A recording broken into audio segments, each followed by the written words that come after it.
Welcome to Championship Saturday. It is the Johnston RV Center, johnstonrvcenter.com Saturday preview. She is Emily Grace McWhorter. That's Jim Dunaway. I'm Ryan Brown. We are back at the College Football Hall of Fame next door to Mercedes-Benz Stadium. Lance is back in Birmingham, Alabama, and Georgia, getting ready to play the SEC Championship on the second leg of championship weekend. We already had some action last night. We'll talk about. Yes. Everybody here good? Yeah. All ready to go? Lance? Really good. Lance, how you feeling? Everybody good? I am feeling good. Fun night, fun final Pac-12 game of all time. A little nostalgic, a little sad, but boy, it didn't disappoint.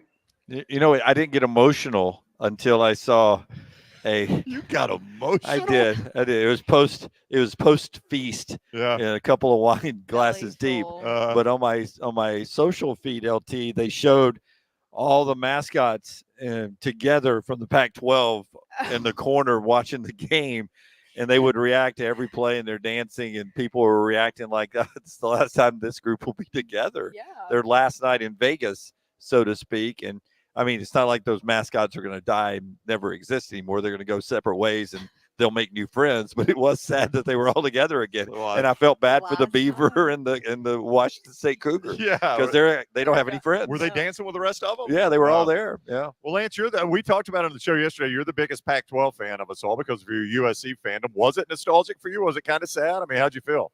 Yeah, I mean, a little bit. Again, it goes on, and it's just a new league. And, you know, I grew up pulling for a Rams team that played in an NFC West with the Falcons and the Saints. So, you know, that got disbanded. This is a little bit different. I said this yesterday on the show. I think college football fans, whatever you felt about the Pac-8 to Pac-10 to Pac-12, you still have to respect the fact that they kept us entertained late night.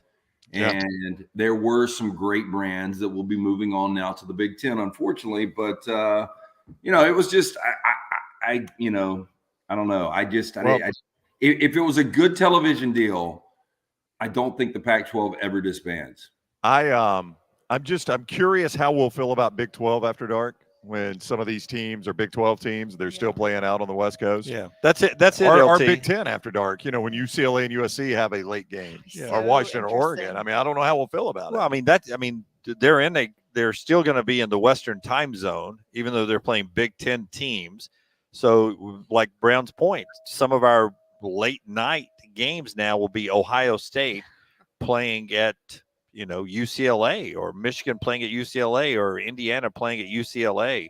I guess if it's any of the good teams playing at UCLA or USC, it'll be in prime time. But Lance, to your point, Northwestern at Oregon State just doesn't hit the same as Washington State at Oregon State. You know? No, unfortunately, I think a lot of those 9:30 kicks are going to be games like that. Yeah, I agree with Lance. I mean, I think you're going to get some good primetime Big Ten games on that NBC package with USC, UCLA, Washington, and Oregon hosting.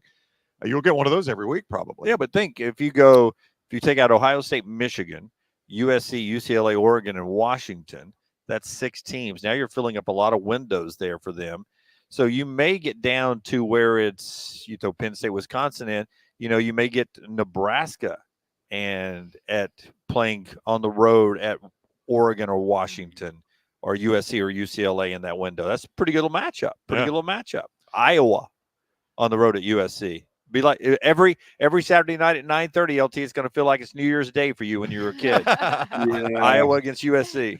Yeah, I mean, look, if you've got Iowa at UCLA, a 9:30 kick, I mean, would you rather have UCLA at Washington State? I mean, to me, I don't know. It sucks it had to go away, but, you know, it's a monetary thing, and this is the world we live in now. No, it sucks that Oregon lost last night. It sucks that Oregon lost. Why? I wanted Oregon to win the game. Why? Did you Well, want? Washington has a spot locked up. Oregon was up for debate, but Washington is 100%. Well, Dunaway's right about that, and I tweeted out that one of the spots is gone. Like there is not an argument. I don't care if Alabama beats Georgia by 21. They will not get in over Washington if it comes down to that, which I don't think it will, but Washington is locked in. Yeah, I think Washington will be in. I think if Alabama gets in, it will be over Florida State. I don't think it'll be over Washington. I've never really said that, but I do still believe the SEC champion gets in. It is the Johnston RV Center Saturday preview. They got a lot of previously owned RVs because you guys have responded so well to come get their new stuff. So their lot's full of previous owned stuff. And you can get a great deal on it right now. I-65 exit 304 in Coleman, 334 in Decatur. Always online, JohnstonRVCenter.com. The Forest River Expo stuff is coming in daily, though, and they got to make room for it. So go take advantage of that. The new stuff low is $179 a month with approved credit. Johnston RV Center, I-65 exit 304 in Coleman, 334 in Decatur. If you're making a watch party plan for the SEC Championship, Champy's Chicken is good for that, too. That's right. Highway 119 in Alabaster. Sterling and his crew there will take care of you. Hand-cut chicken fingers, Mississippi Delta recipe, tamales, and so much more. Champy'sChicken.com. And also our sponsors over here for all of our SEC coverage. We appreciate them so much. Our friends at Roback.com. Go TNR20 in the promo code there. Get 20% off that. Roback.com. Our friends at Wayne's, how about a pest-free holiday in the 2024? Go to callwaynes.com, and check them out. And LT, the folks at Southern Rubber Tire on board with us this SEC weekend. Yeah, go see our friends, Bryant Gilmer, his entire crew there. They carry all major brand tires. Financing is available. They're located in downtown Birmingham under the big Michelin sign next to Highway 65 on 6th Avenue North, locally owned and operated for over 50 years. For more information on Bryant and all the guys there, go online, go to southernrubbertire.com. Little T says she feels like she needs to drive to Atlanta right now. I think she should. You think so? I think so. If you guys have not seen it, her favorite, I mean, her absolute favorite is Theo Vaughn, and he's a comedian, for those that don't know. He's the guest picker today on College Game Day. So Little T thinking about driving over just to try to stalk Theo Vaughn.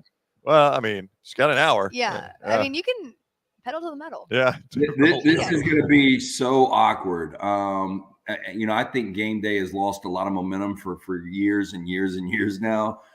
But how they're going to operate with Theo Vaughn and his wondering mind, it's going to be. I'm telling you right now, it's going to be very awkward. You think so? Oh, is he a Georgia fan?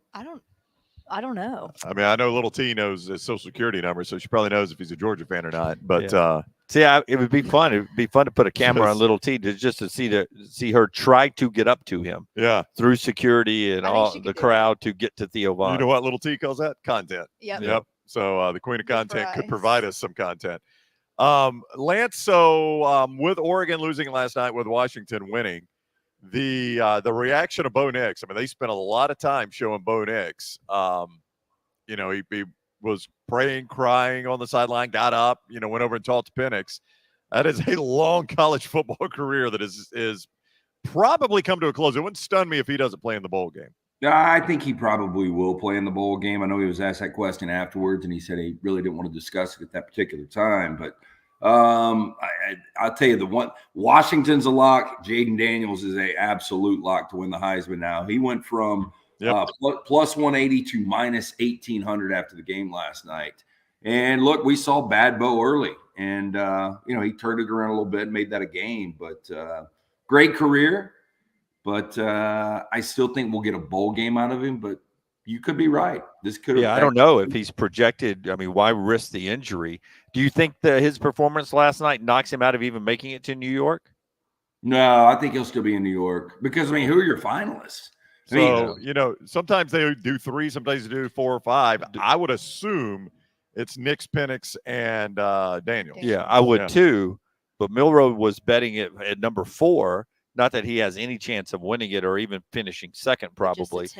But if he goes out and slays the dragon today in an impressive fashion, if people have really held their votes until tonight after the games, and the way Bo looked last night, you hate the whole season to come down to one bad game for Bo, but you could sit there and go, because you vote LT, right? You just put down 3 names, right? 3 names. That's it. So you could go Daniels, Penix, and if Milroe shoots it up when you send your vote in tonight, there's no Bo Nix on that. You're getting 0 points. Yeah, I feel confident who is going to win this, who I am going to vote at number 1. But 2 and 3, I think Bo Nix probably deserves to be number 2. But if Jalen Milroe goes out and plays like Bryce Young did in 2021 and has 4 or 5 touchdowns and they beat Georgia, I think there's a chance Jalen Milroe could get an invite. And just for the story, and if you're just the Heisman Trust and you want an incredible story, you go from a guy that was benched in September after a loss to going to be a Heisman finalist. Just an incredible story. Yeah, it really is. EG is going to walk us through the game. So lanceslock.com, you got a lot of championship Saturday play up today at lanceslock.com. You got them all, don't you? Got 7. Got not them all. Close. Got 7 of them up, though. A couple of 11 o'clock. So jump on board and let's win today. I like today. Yeah, lanceslock.com. Lanceslock.com. You always say, I've never had an undefeated college football Saturday. You've had some in the NFL. I mean, if you hit all 7, I mean, it doesn't. We're not talking like it doesn't have to be 11 or 13 like you do sometimes. 7-0. That's undefeated last time I checked. Yeah, it's funny. Maddie asked me last night. She's like, "You're only giving out 7 tomorrow?" And I was like, "Well, there's only like 9 games. Yeah. Like I'm pretty much spraying the board. I know I usually give out about 11 to 13 plays, but I mean, this is a lot of activity for a small card." Yeah. So 7 plays, lanceslock.com, and you can play all those at mybookie.ag. Code next round, they will give you a sign-on match up to $1,000 at code mybookie.ag when you use code next round. Bet anything, anytime, anywhere. mybookie.ag, code next round. All right, EG. Okay, so before we get started, I want to share a tidbit of information that our friend Josh Pate was talking about on his show. Okay. And I want y'all to think of this quote as we go through these games, our listeners too. But this is the framework of how the committee is allegedly going to decide the top 4 spots. All right. Okay. CFP Executive Director Bill Hancock said the committee's job is to rank the 4 best teams, and that most deserving is not anything in the committee's lexicon. They are there to rank the best teams in order, and that's what they do. So just keep that in mind. Yeah, that was a quote, Lance, that came out Tuesday night when they talked. So for those that don't know how it works, they do the show. Boo Corrigan comes out and talks to Reese and the guys, and then Boo Corrigan and Bill Hancock do a call for all the national media. And that was a quote that came out of that when somebody asked him, is it best or most deserving? And he goes, the phrase 4. most deserving, 4 best. The phrase most deserving is not in our lexicon. We don't look at it that way. We try to get the 4 best teams. So I want everyone to keep that in mind. Okay. As we go through this, all right. And we can have some discussion over Okay. that. Okay, so let's kick things off since we are on site. Georgia, Alabama, SEC Championship, 3 o'clock on CBS. UJ is favored by 4.5, and that it was 5.5 yesterday. So favored by 4.5 with a total of 55.5. So Lance, this thing's dropping, huh? Yeah. It has moved around a lot. This is where it opened. It got all the way up to 6.5, and now it's back down. So I think there's money on both sides. When I looked at how the money was split, it was a 50-50 split right now. This is a difficult game to handicap. What do you think the key of the game is? Like, what's the first thing you guys are looking at in this game to say, okay, this team has an advantage over that team? I think how willing a runner Milroe is. It is the thing that has been kryptonite for Nick Saban and Kirby Smart defenses are dual threat quarterbacks that have elite games. Yeah. So if Milroe can play to the level he has played basically the entire month of November and is a willing runner early to set that tone, to me, then you got to think that bodes well for Alabama. Will they win the game that way? I don't know, but it bodes well for them. Yeah, I agree. I don't think they've seen a quarterback like this. Jackson Dart would be the closest to Milroe they've seen. Jackson Dart had the banged up shoulder, so he wasn't running a lot against Georgia. That game got away quickly. But you go back last night, Bo Nix had that 44-yard run. If Milroe breaks off a couple of those, those are going to be difference makers against this Georgia defense. They just haven't seen anything like Milroe this year, and that's why I think this game could be really interesting. I agree. I think Alabama needs to establish the run game early, and if they can do that, I'll be really impressed. And if they can maintain that and not second half slow down. Because, Dunaway, what will happen is the more he runs, the more you've got to come up and run support. The more you got to dedicate somebody, a spy or a safety on Milroe, and that will open up the passing game. That will get that deep busted coverage that they normally find about once a game. Puts you 1-on-1 on some deep routes at some point, but it also frees up other runners at that point. Yeah. Because on every play, you've got to really hold your water and sit and watch and see if the quarterback is running or if it's the running back. So it gives you maybe an extra step to the hole for the running back there. LT, I'm just, with this Georgia team, I think back to the best teams they played. And Missouri played them really, really well. And I thought Missouri was in that game in the fourth quarter. and we all know Alabama's, I think, better than Missouri is. Ole Miss was never in it. Tennessee was never in it. And Ole Miss and Tennessee, I thought, played Bama tougher than they played Georgia.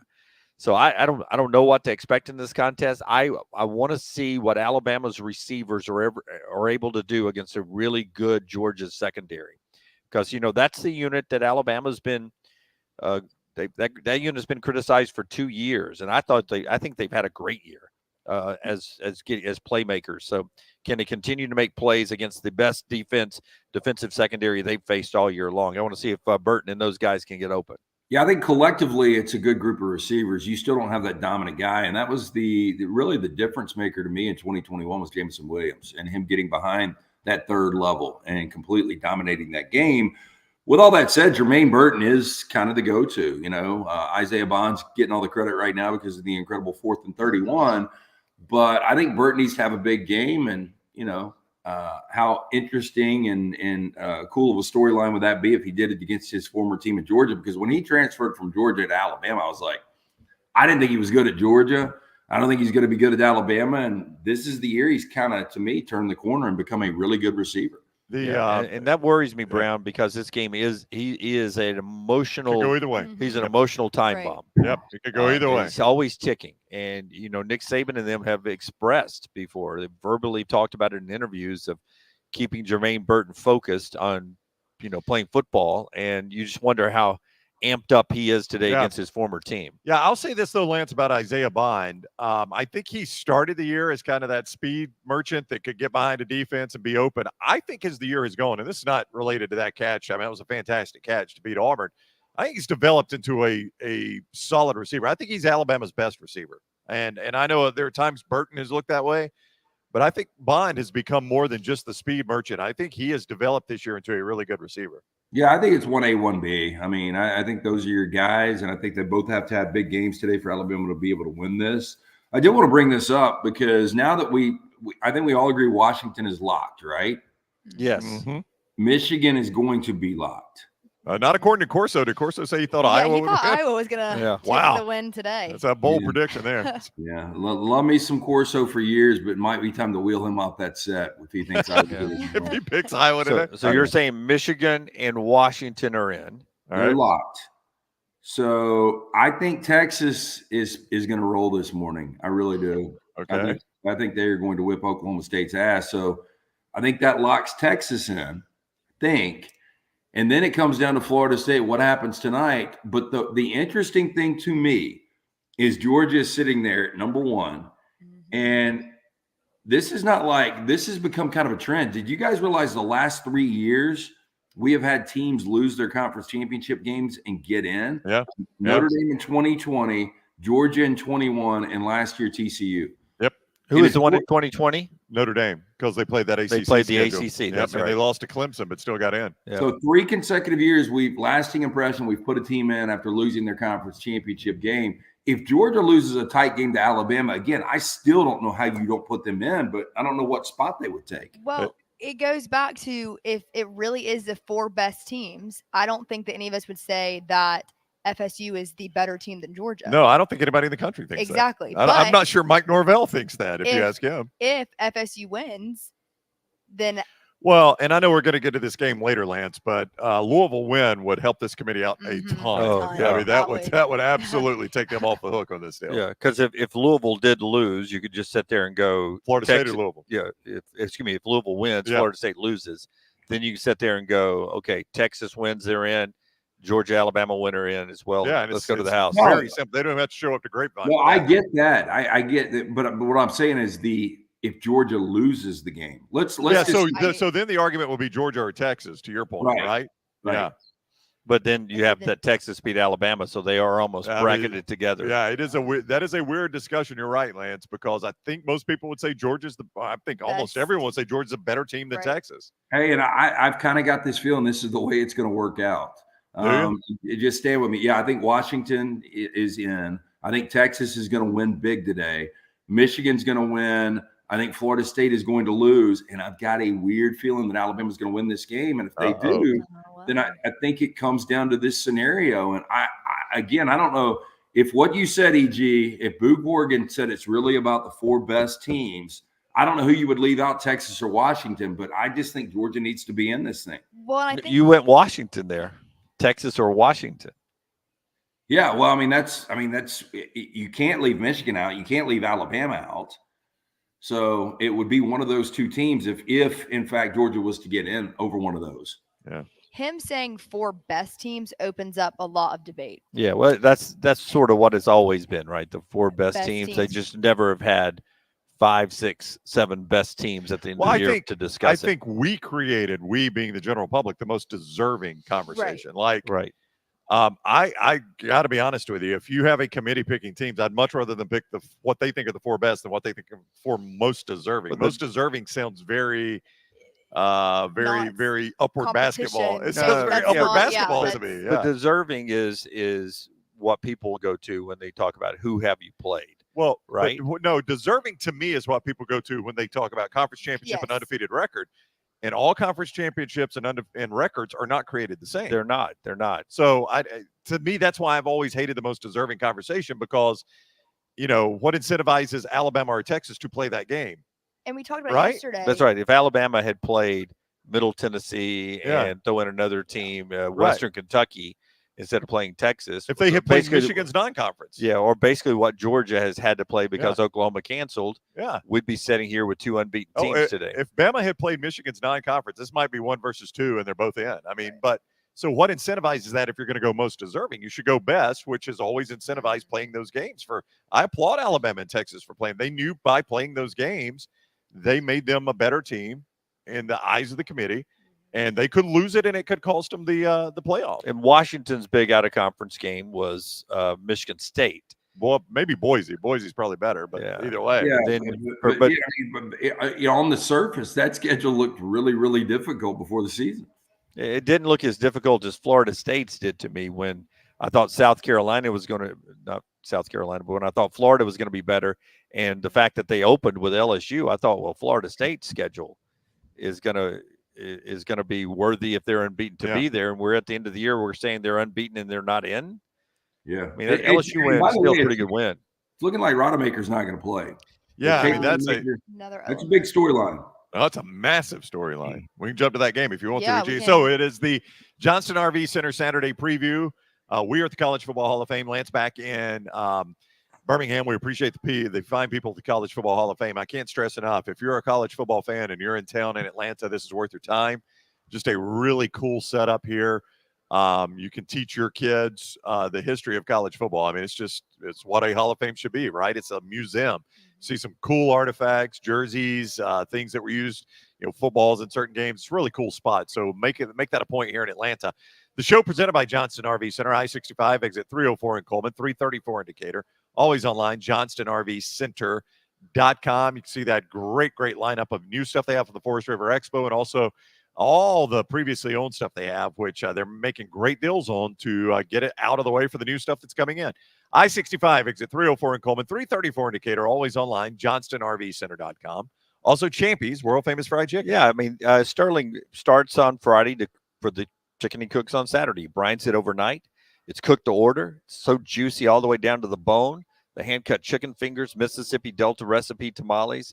It's got specially made desserts, wonderful bar to go watch the games if you want to. It's all right there, 119 in Alabaster, champyschicken.com. And also our great sponsors for all of our SEC coverage today, including our friends at Roback, roback.com. Promo code TNR20 gets you 20% off.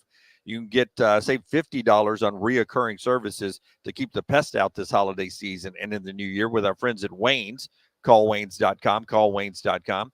And, of course, Southern Rubber Tire. Not just tires. They've got all the big brands, LT, but all your automotive needs. Yeah, make sure you stop in, see Bryant Gilmer and the gang there. For more information, southernrubbertire.com. They carry all major tire brands. Financing is available. Locally owned and operated for over 50 years. Stop in, see Bryant Gilmer and the fine folks at Southern Rubber. All right, so can I just jump in quickly? Sure, here? please. The energy level on our show, I know why I'm dragging, because I had two glasses of wine on the road, and I ate LT yesterday. The amount of food we ate was unbelievable. We had Brown, of course, had a great barbecue place for us to go to. So we had big barbecue, 2 meats, 2 sides, including I had for the first time ever. What are they? It's called. They put a bag of Fritos. They open it up. They throw Frito pie. Frito pie. Yeah, that was one Good of my stuff. sides yesterday at lunch. Big mac and cheese, pork and chicken at this barbecue place. And then we had like a 3-hour break, and then we were at this steakhouse. What was the name of it? Alley's. Little Steak. Alley's in Buckhead. Oh, where we had this unbelievable appetizer that was, and Brown and I ate every bite of it, and we said, wow, that could have been my meal. And then we still had a huge ribeye and Brussels sprouts and sweet potato casserole coming. My gosh. So I assume you guys didn't go out last night. We tried. We went to an establishment and watched. I watched the end of Washington, Oregon, and then took it back to the hotel. I've used that phrase twice today.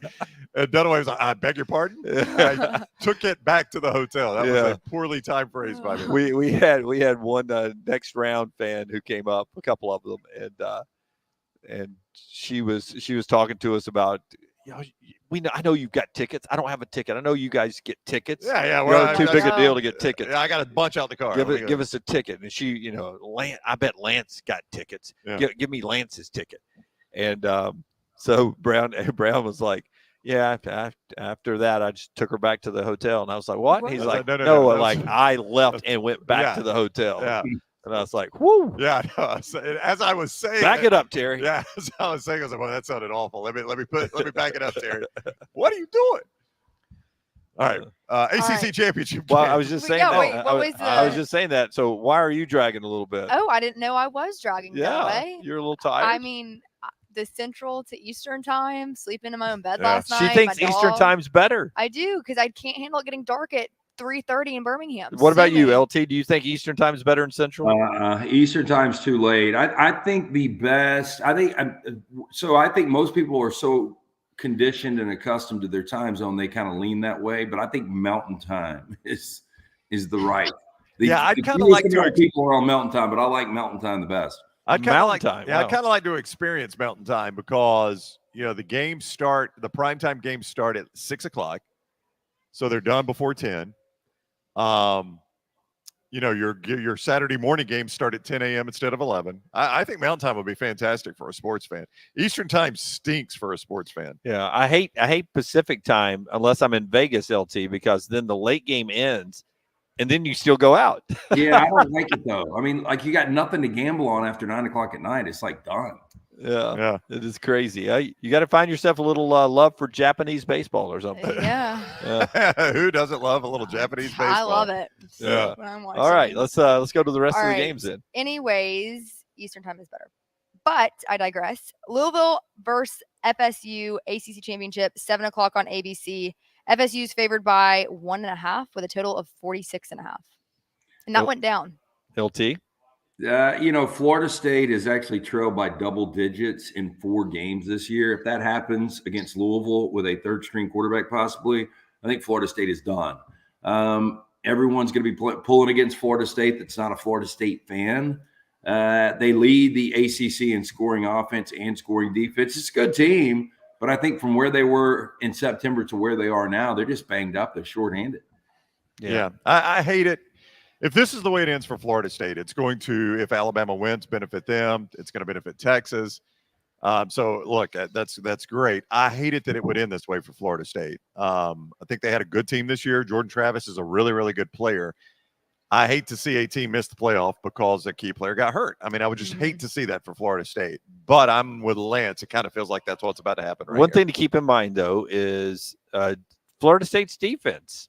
I mean, number 6 in the country in stop rate, really, really good at just preventing teams from scoring points. And that keeps, even if it's a third-string quarterback, that'll keep Florida State in it today. I think there's a path to victory for them in this game by just playing great defense against Jack Plummer and Louisville's good running game and Trey Benson running the football again. It's a team of 85. Jordan Travis is down. The rest of Florida State may be good enough to beat a weak championship opponent in the ACC. Well, look, motivation is real in college football. You saw it last night with Washington. When they came out, they were up 20-3. to me, that was all. And you heard Herb Street saying they're playing with a chip on their shoulder. It really was. We've already beaten this team. We're undefeated. We're higher ranked, and they're a 9.5-point favorite. Now, Florida State, even if they are in QB3, everyone's talking about you guys are going to go undefeated, but you're not good enough to be in the college football playoff. So Mike Norvell, they will do everything in their power to come out, not only win this game, but run it up on Louisville. So I think a lot of these games are fascinating today. I really do. It's just not about beating your opponent. And it starts at 11 o'clock with Texas. If Texas can win by 80, they will win by 80 today. Yeah, I'll remind people with backup quarterbacks. Saracen came in and replaced Jay Street on Friday Night Lights and led him to a state championship. Backup quarterback sometimes can get it done. Tua, Tua came in and won a national championship. I don't think this is a similar situation to that. I don't think same energy, EG. But we'll see tonight. I'm kind of with Lance. If it has felt like Florida State has been living on borrowed time. And I just feel like, unfortunately, again, I hate to see it end this way for them, but I feel like it's going to end this way. I think Florida State wins it and they stick the landing. I don't know if they get in or not. That's going to be a tough call for the committee, but I think Florida State wins it. All right. Let's go on to Oklahoma State, Texas, Big 12 championship, 11 o'clock on ABC. Texas is favored by 15 with a total of 55.5. LT's hitting in a blowout. Yeah, LT, you think Texas runs Oak State out of the stadium? Yeah. Best coach win. It's hard to believe that Texas has gone 13 years without winning a conference championship. That is one of the most disappointing. I mean, if you're a Texas fan, how in the hell do you go 13 years in the Big 12 without winning a championship? I know. But now everything's in front of them. You won that state bet, by the way. We did a state bet a few years ago. More Big 12 championship game appearances is all we had. And I had Texas. And he had the combination of Oklahoma State and Iowa State. And the fact that Oklahoma State is the opponent today won him the state bet. In that. My point being that when we made that state bet a few years ago, that this is the first time Texas is in the Big 12 championship game is mind-boggling that I couldn't get Texas to even tie a combination of Oklahoma State and Iowa State during that time. I heard some I was walking around the dog park late yesterday afternoon, and I heard some guys talking about if Texas wins, are they in chaos, all this kind of stuff. And it's hard to believe that. So if Texas does win, they're going to be a one-loss Power 5 conference champion. There's only been one Power 5 one-loss champion that's ever been left out of the 14 playoff. And that was 2018 Ohio State. Yeah. Well, NAAU fan says, how is it a tough call for an undefeated Power 5 champion to get in or not? About the easiest call you'll get. Because of the quarterback. Well, it's it's also the best versus most deserving. Four best teams. I mean, all conferences are not created equal, and all schedules are not created equal. So the committee has to have the liberty to say this conference champion may be a one-loss team, but we think they're a better team, and we are trying to find the 4 best teams. And again, we always point this out with the NCAA basketball tournament, and it is the secret that nobody likes to talk about, but it is 100% truth.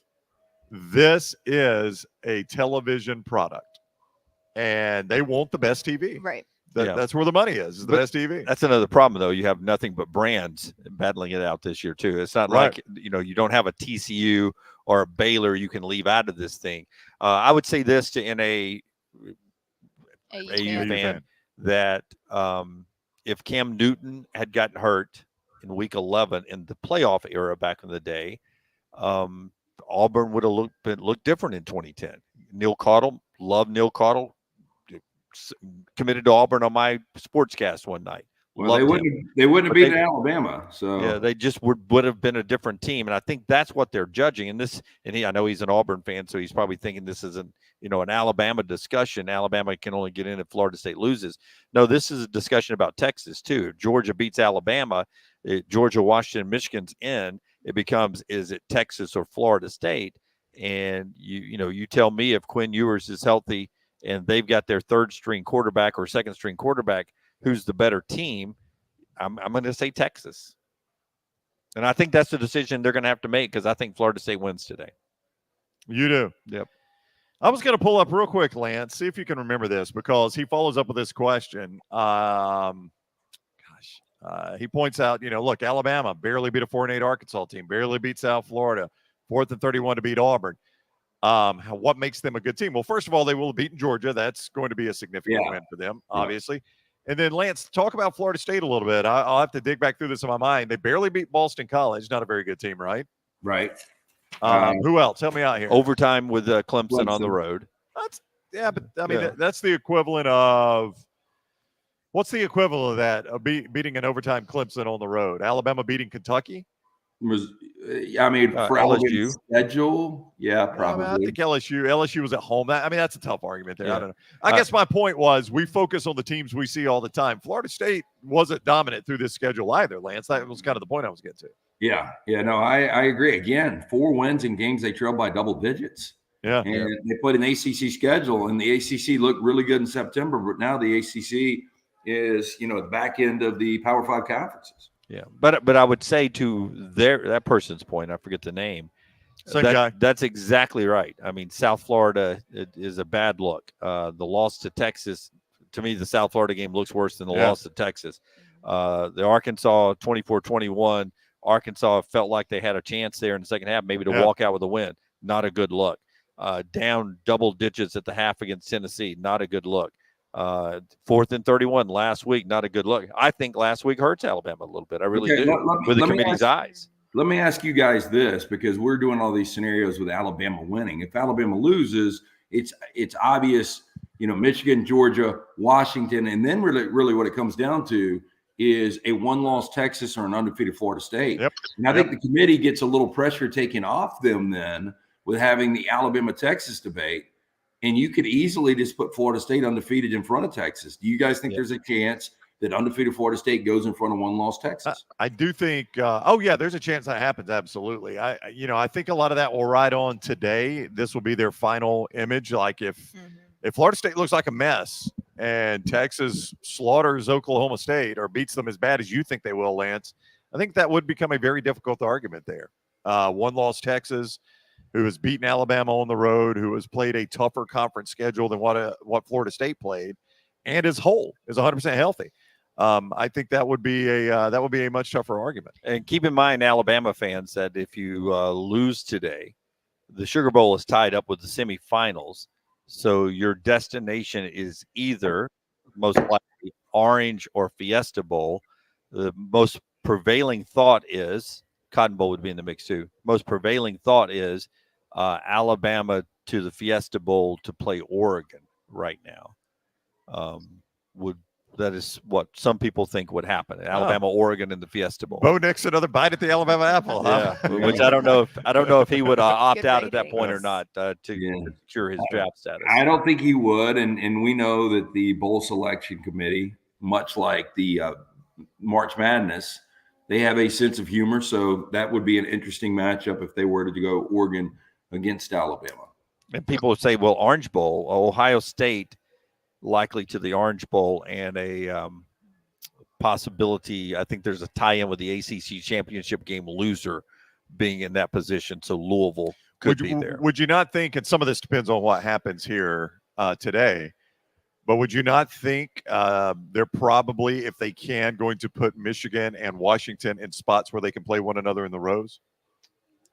That final, Big Ten Pac-12 Go ahead game. and lock that in, baby. Yeah, I think so. Like if Georgia wins, it becomes really easy. You just put Georgia 1, Michigan 2, Washington 3, and then they play in the Rose Bowl, and Georgia gets whoever else in the Sugar. Even if you put, you'd have to have Washington at 4 if you move Michigan to 1, and that's going to be your problem there. That is the problem, but they will make that work.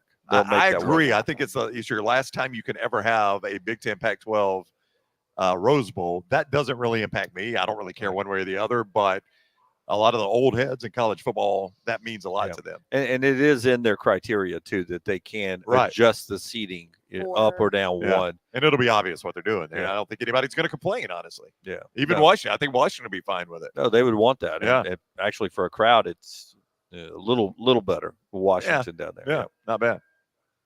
All right, EG. Well, I want to mention something. When we were talking about Alabama not playing Auburn well, South Florida, we need to talk about Georgia in that mix too. They played Auburn really close. They played South Carolina really close. Missouri was close. And I think that needs to be discussed when we're also throwing that out about Alabama and Michigan. They were close, but I don't think at any point in that time Georgia was going to lose, right? Like last week, Alabama was about to lose. Right. Auburn, Georgia. Yeah, They could have dropped.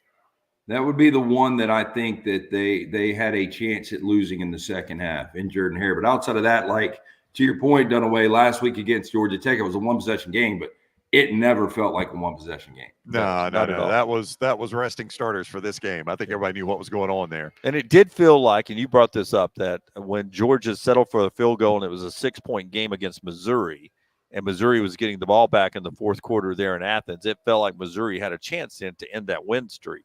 And then it was a horrible pick six. It wasn't a pick six, was it? Ended up being just an interception. It got called back. It was a pick six, but I think it got called back. Yeah. Lance, here's what I'll say, though, for Georgia. This is credit to Kirby Smart and his coaching staff.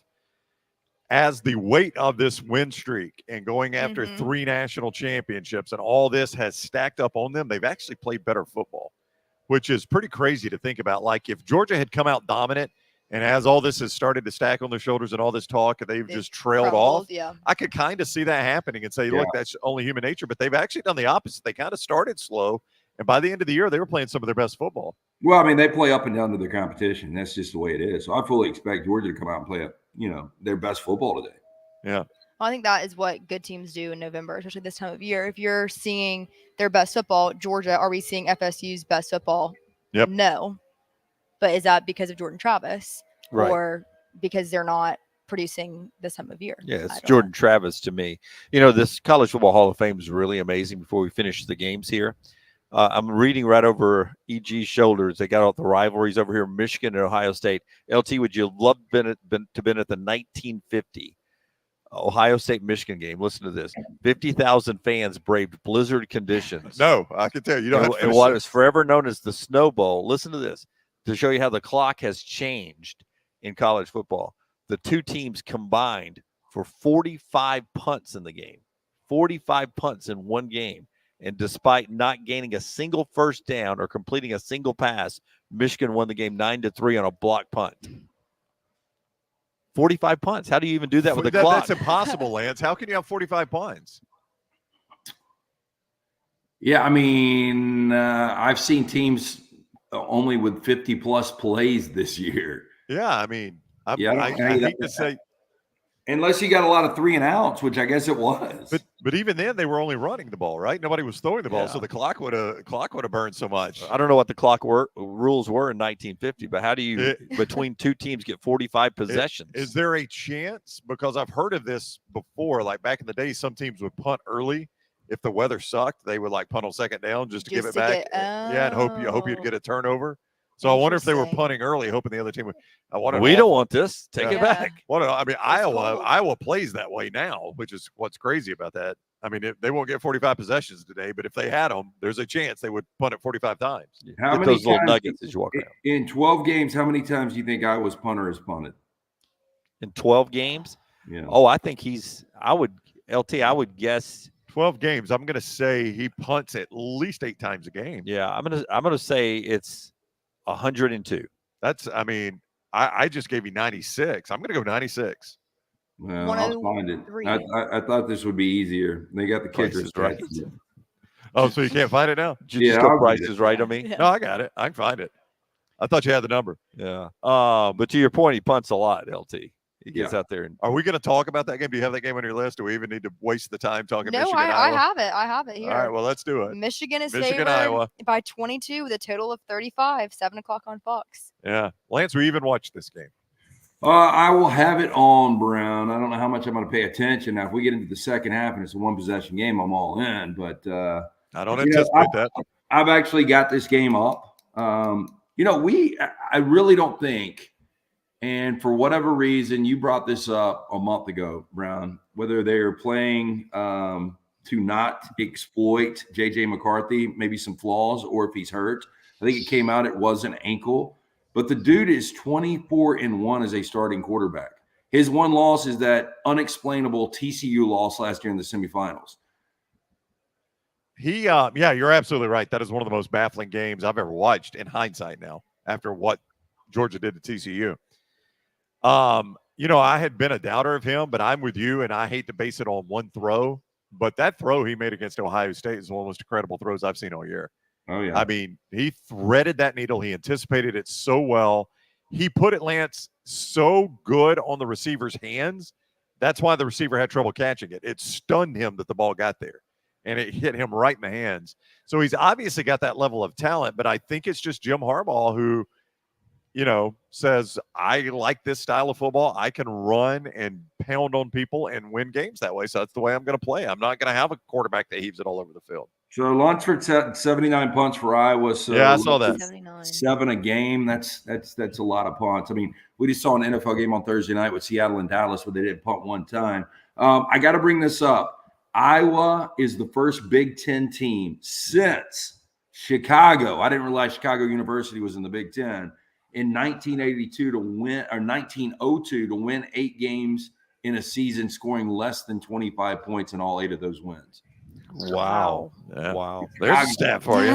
Yeah. You know what? The University of Chicago, I think they were in the Big Ten then when this was happening. Yeah, that's what I said. 1902, they were. Yeah. When was the Great Fire of Chicago? I've done that artifact boat tour multiple times, but I forgot when the big fire was. I'm going to say 1883. Feels like it was I do think 1912. it was the 19th century. Yeah. Feels like it was 1912. Oh, you think it was the 1800s? Yeah. The Great Chicago Fire, 1871. Wow. October 8 through 10. Boy, I was a little close there. Back in 71. Yeah. I think the Cal started it, right? Cal kicked over a lantern in a barn or something like that. they used the University of Chicago football stadium to help develop the atomic bomb. Really? Did they? You saw that on the movie? On Oppenheimer? Oppenheimer? I have not seen Oppenheimer. No, I read a book when I was. I saw Oppenheimer last week. How was it? It was good. Was he ever in Chicago doing any of his work, or always in the desert? My recollection, it was mostly New Mexico. Yeah. I'll research that as y'all talk. Yeah. Yeah. Well, I mean, I think we're on our last game here, and Yeah. I don't even know what I can say about Iowa, Michigan. This is going to be a yucky game, Lance. I think Michigan names their score in this game. What'd you say the point spread was? We've got Michigan is favored by 22, total of 35. Lance, that's a lot of points, and Harbaugh, he's not having to play for style points. He's in all they got. They can win by 1, and they're in this thing. So I just think he probably gets the lead, takes the air out of the football, and runs as short a game as he can. Yeah, well, I mean, Michigan's not afraid to run it up. I mean, they don't need style points. They're in with a win. But I could just see this be a situation where it could be 35-0 at the half already. Iowa 0-13-1 all-time versus top 2 teams on the road or neutral sites. So they've never won one of these games. They're not going to win. I think too, and I think it's a fool's errand for him, but I could see Harbaugh being petty enough to try to get the 1 seed. Like, that's just the way Harbaugh is, right, Lance? Like, he could think, if I win this 49-0, they might bump me to the 1. I don't think it's going to matter because, it's going to require Georgia losing for them to get the 1. And I don't know what you could do to Iowa that's going to be more impressive than Georgia beating Alabama. Yeah, I mean, what is more impressive, Iowa or Michigan 41-0, or Georgia 31-28 over Alabama? Georgia 31-28. They're beating a better team. Sure. I don't care what. Yeah, I don't care what you do to Right. Iowa. Georgia's beating a better football team. I agree. Yeah. So I just, if I was on that committee, there is absolutely nothing Harbaugh could do to convince me to put them as the 1 seed if Georgia beats Alabama. If Now, they're- if Georgia loses, they are the Yeah. 1. A lot of SEC stadiums used to have literal jail cells underneath. Tennessee's got the body farm They've down got there. the Wow. morgue. Yeah. down there, Lord, yeah. that's right. I remember that. But Mhm. I've stood in the one over at Sanford Stadium in Athens before. I've seen the one in Baton Rouge before. But at the University of Chicago Stagg Stadium, December 2nd, 1942, the first controlled nuclear reactor, which would lead to the development of the atomic bomb right there under the about that? bleachers at Wow. Chicago Wow. Stadium. It seems like that's a bad place to be testing a nuclear Yeah, reactor. I would If agree. something goes wrong, you Yeah. level the 3rd largest city in the country. Hey, that was in the movie, by the way. It was? Yeah, it was. Hey, speaking of that morgue, we actually worked with a guy that was at in Neyland, Tennessee fan, and his brother was with him and died at the game. We worked with that guy in Oh radio. my goodness. We did, yeah, years ago. How about that? So did he have to go to the morgue at Neyland, or did they haul him off to the hospital? You know, I didn't ask him the details. That was probably a touchy subject. Yeah. That's a good I, idea. I let it skate. It was an interesting story that he went for the weekend to Knoxville and his brother died at the game. Oh, that is sad. Wow. Yeah. Wouldn't it be a better story if it wasn't Tennessee that had the great CSI school, that it was Auburn and the morgue was actually under Jordan Hare? It would explain so Yeah, much it for would. Alabama It would. fans. Alabama fans would be like, that makes Yeah, total there it sense. is. Yeah, total sense. There it is. All right. I hope everyone enjoys the games. We want to thank some sponsors here. First, the College Football Hall of Fame for housing us the last 2 days. They have been remarkable. And when you're in Atlanta, College Football Hall of Fame is the place to come and see the history of the game that so many of you love. Johnston RV Center brings you the show. I-65 exit 304 in Coleman, 334 in Decatur. Always online at johnstonrvcenter.com, johnstonrvcenter.com. And see all the new stuff they got from the Forest River Expo and the previous stuff. New stuff as low as $179 a month with approved credit. I-65 exit 304 in Coleman, 334 in Decatur. JohnstonRVCenter.com. Champy's world famous fried chicken as well. Before I tell you about Champy's, we're looking at this mural of the Rose Bowl from the Goodyear Blimp. We're in the Goodyear Blimp section of the Hall of Fame. I always love the way they do the field for the Rose Bowl, LT. USC's playing in this game with this pictures taken. That USC end zone looks fantastic. Now they're playing Northwestern. What was that, Lance? 95, 96? It was in January of 96. It was the 95 season. Was that Johnny? That was the year Johnny Musso's son was the big player, right? Yeah. Northwestern. Yep. It was Barnett was the coach. Gary Barnett, yeah. Gary Barnett was the coach. Keyshawn Johnson scored the winning touchdown for USC. I'll never forget this. I had all my California money on that game to be able to move out to LA. And Northwestern they were down 10, I think. I think they were getting 7.5, and they tried like a 55-yard field goal with like 30 seconds left. One of those, make the field goal, we'll kick the onside kick, and barely missed. If they would have hit that, never would have gone to California. It wouldn't have mattered, but. Yeah, I mean, I have looked at this mural and I'd forgotten that was Lance's game. He's told that story before. Wow. Yeah, that's the infamous California bet right there. Oh, maybe we should go over there and just stick a sticky note on there and give them a little history of this We game. should. Yeah, We could paint Lance's head in the crowd right there. Like, how do you guys not like that stadium? I don't hate the stadium. It's just a dump. It's an old stadium, bad is. sight lines. Yeah, it's bad sight lines. You're forever from the field if you're on the 50. It's not updated, but it's a historic location. I mean, I don't hate it. I've never said I hated it. I mean, I would be pumped if we went to the Rose Bowl to cover the game this year. If like Alabama, for whatever reason, is actually in the Rose Bowl. God, I've never been to a Rose Bowl. I've been to two amazing. games in that stadium, but neither one of them were the actual Rose Bowl. That would be amazing. Yeah. I'd get up early and go to the Rose Parade. Yeah, absolutely. There's You some would others out there. not. Yeah. You know what time they start that thing out there? It's early, man. Okay. Jimmy Road Trip ain't going to Rose Parade. Also, thanks to all of I didn't say Champy's Chicken. you did do Champy's Chicken, Highway 119 in Alabaster, Sterling, and the great folks down there. He'll get you ready any game day, even through basketball season. Don't forget about them. Great place for lunch and dinner. Also, our wonderful title sponsors for our SEC championship coverage. We got a ton of stuff. We'll give you post game as well. Win or lose for Alabama or Georgia. We'll have the coverage for you post game, all brought to you by the great folks with Wayne's Pest Services, 50 years. Congratulations, Wayne's, on 50 years. You belong in your own Hall of Fame. Call Wayne's.com. Call Wayne's.com to get $50 off reoccurring services. Roback.com. Dress for the games at Roback.com. Get 20% off everything. Promo code TNR20, TNR20, 20% off the whole website. And then the wonderful folks at Southern Rubber Tire, downtown Birmingham. Yeah, go see our friends Bryant Gilmer and the gang there, as you mentioned, located in downtown Birmingham under the big Michelin sign, right next to Highway 65 on 6th Avenue North, locally owned and operated for more than 50 years now. Let them take care of all your automotive service needs. Financing is available. They carry all major tire brands. For more information, southernrubbertire.com. Dave says not only would Dunaway go to the Rose Parade, Lance, he would cry at how nostalgic all the floats are. They're all made out of flowers, aren't they? They are, Yeah. Jim. Not the tires, though. The tires come from southernrubbertire.com. Right. All right, everybody enjoy Championship Saturday. Go to lanceslock.com for the plays. 7 plays up, Lance. 7 plays up. We're going 7-0 today, right? Let's get a 7-0. Starts. We got 7-0. 2 11 o'clock games. Let's get it. How many NFL plays you looking at tomorrow? 3 or 4? Yeah, I've started to circle down. I think I've got 5 or 6 in the mix right now, so it'll probably be around that 3 to 5 number. Dolphins Commanders on that list? Possibly. Possibly. All right. Lance'sLock.com for all the plays this weekend, and you can play them at mybookie.ag. Code next round to get a sign-on bonus match up to $1,000. Bet anything, anytime, anywhere with mybookie.ag. Thank you to the College Football Hall of Fame. Everybody enjoy your college football Saturday. We'll be live wherever you're watching this after the game from the stadium. I almost said from the field, but that's no guarantee. From the stadium, live right here wherever you're watching this. Everybody have a fun Saturday, and we'll see you